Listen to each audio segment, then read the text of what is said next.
السلام علیکم ورحمۃ اللہ وبرکاتہ۔ عزیزان ملت اسلامیہ، آپ تمام امتی کو ابو فصل کی طرف سے سلام عرض ہے۔ گھر میں بڑی پردہ نشین عزت دار ماں اور بہنوں کو ابو فصل کی طرف سے سلام عرض ہے۔ بہرحال بہرکیف اللہ سے امید ہے آپ لوگ خیریت سے ہوں گے، اللہ کی حفاظت میں ہوں گے۔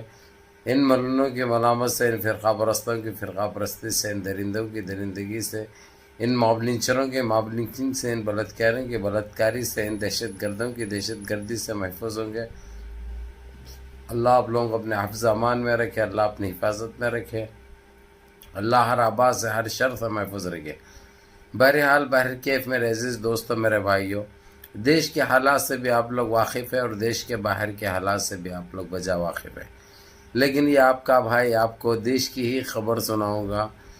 جس طریقے سے جو سوالات کیے جا رہے ہیں، جو میسیجیں کیے جا رہے ہیں، جو کمنٹس آ رہے ہیں، جو ٹیلی فونے آ رہے ہیں، کیونکہ سب کو اس وقت بے چینی، بے قراری، بے تابی وقف امینڈمنٹ بل کو لے کر ہے۔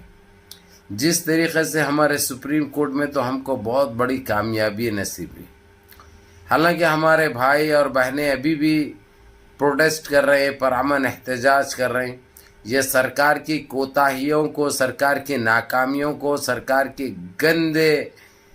گندی سوچ کو اور کالے قوانین کے خلاف روڈوں پر نکل آئے ہیں، لیکن جو چل رہا ہے وہ پرامن احتجاج چل رہا ہے۔ حالانکہ مشن سندور سے پہلے، پاکستان کے پہلگام میں آتنکی حملے سے پہلے بڑے عروج پہ چل رہے تھے پروٹیسٹ۔ اب ان کے پاس کوئی چیز بچی نہیں تھی، ہر چیز ان کو گھپ بول کے لگ رہی تھی، لیکن کچھ وقفہ ملا، کچھ دیری ہوئی تو یہ لوگ یہ سمجھے تھے کہ یہ مسئلہ ٹھنڈا ہو جائے گا اور ختم ہو جائے گا، لیکن ہمارے بھائیوں نے جو عقل مندی کا کام کیا، کیونکہ یہ ہمارے مساجد کا مسئلہ ہے، یہ ہماری درگاہوں کا مسئلہ ہے، یہ ہمارے قبرستانوں کا مسئلہ ہے، یہ ہمارے عیدگاہوں کا مسئلہ ہے، یہ ہمارے مدارس کا، دینی مدارس کا مسئلہ ہے، جو کہ ہم کوئی حال میں خاموش بیٹھنے والے نہیں تھے، نہ ہے، نہ رہیں گے کبھی انشاءاللہ۔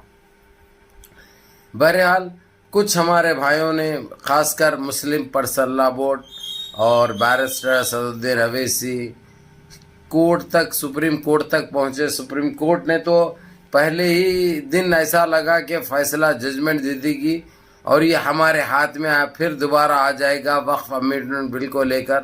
جو بل یہ لوگ پاس کرے تھے این ڈی اے سرکار، وہ ختم ہو جائے گا، اس کے اوپر اسٹے لگ جائے گا۔ حالانکہ کچھ چیزوں پہ وہ سیم ڈے اسٹے لگا، مثال کے طور پہ یہ لوگ کلرک کو لے کے آئے تھے، کلرک برخاست ہوگا، کلکٹر کو لے کر آئے، کلکٹر برخاست ہوگا۔ میں کلرک کس لیے بول رہا ہوں آپ لوگ سمجھ سکتے ہیں، عقل مند کو اشارہ کافی۔ اور جو مسلمانوں کے بورڈ میں 12 غیر مسلم کو لے کر آئے تھے یہ لوگ، اس کے اوپر اسٹے لگ گیا۔ اس کے بعد یہ بتا دیا گیا جب تک ججمنٹ نہیں آئے گا، جہاں کی چیز وہیں رہے گی، جو ذمہ دار تھے وہی کنٹینیو کریں گے، جو کہ ایک بہت اچھی بات ہے۔ اس کے بعد پھر ایک ٹائم دیا گیا، 15 تاریخ دی گئی، پھر اس کے بعد 20 تاریخ دی گئی۔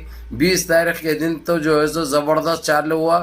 اس کے بعد 22 تاریخ کو آتے آتے یہ چیز صاف ہو گئی کہ وقف امینڈمنٹ بل کے بالکل یہ جو کہہ رہے ہیں کالا قانون جو لے کے آئے، بل لے کے آئے، وہ غلط لے کر آئے۔ یہ سپریم کورٹ کو پتہ بھی چل گیا، اور خاص کر سپریم کورٹ کے سپریمو چیف جسٹس سی جی آئی صاحب تو مکیش کھنہ صاحب تو یہ تک کہہ دیے کہ یہ بالکل غلط ہے اور یہ اس میں سرکار کو عمل دخل دینے کی ضرورت نہیں ہے۔ حالانکہ انہوں نے اپنے اس ججمنٹ کو محفوظ رکھے، محفوظ اس لیے رکھے کیونکہ 4 دن کی چھٹی آئی کورٹوں کی۔ سپریم کورٹ بھی اسی 4 دن کی چھٹی میں چلا گیا، یعنی دیکھتے دیکھتے 28 تاریخ کے دن اس کا فیصلہ ہو جانا ہے۔ فیصلہ کیا ہونا ہے جو میں نے آپ لوگوں کو سنا چکا ہوں۔ اب اس میں نہ کسی کو خرید سکتے، نہ انہوں کسی کو ڈرا سکتے، نہ دھمکا سکتے، کیونکہ ساری چیز صاف ہو چکی ہے۔ تو میرے عزیز دوستوں، میرے بھائیوں، اب سرکار کون سی بھی، اب چاہے کوئی بھی سرکار چلائے بھائی، چاہے انڈیا الائنس آ جائے یا یہی این ڈی اے کنٹینیو کرے، ہمارے کوئی چیز کے اوپر انہوں بری نظر نہیں ڈال سکتے، اور کوئی مسلمانوں کو یہ لوگ تکلیف نہیں دے سکتے۔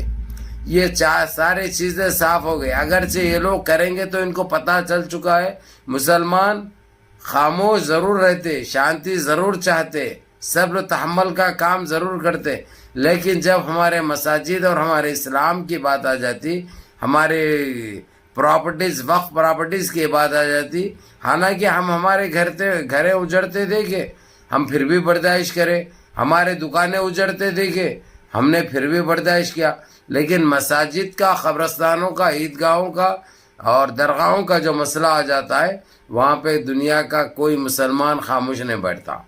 بہرحال یہ ہندوستان کے علاوہ کہیں ہے ہی نہیں یہ وقف پراپرٹیز کے ایسے مسئلے مسائل, صرف ہندوستان میں ہے. یہ آج سے نہیں ہے, آزادی سے ہے یہ, لیکن ان کو کیا معلوم یہ جو ہے سو یعنی کچی مارنے والے, متر پینے والے یہ کچھ الگ سوچے تھے, کیونکہ ابھی تک ہم نے ان کے سارے ڈیمانڈوں کو, سارے کالے قوانین کو ہم نے شرافت میں برداشت کیا, ایک عزت کی نظر سے دیکھے, بولے کہ جتنا ظلم کرتے کرنے دو, ہمارے ساتھ اللہ رب العزت ہے. لیکن اس دفعہ ان کو جو ہے سو ان کے گریبان کو پکڑا گیا اور ان کے نسوں کو پکڑا گیا, اس لیے ان کے پاس تڑپنے کے علاوہ اور کوئی چیز, کوئی چارہ نہیں تھا. اب انہوں اتنا ذلیل ہوئے ہیں, اتنے بے عزت ہوئے ہیں جو الفاظوں میں بیان نہیں کیا جا سکتا. بہرحال 100 باتوں کی ایک بات, جو چیز ہم کو چاہیے تھی وہ چیز ہم کو سپریم کورٹ میں تو حاصل ہو گئی.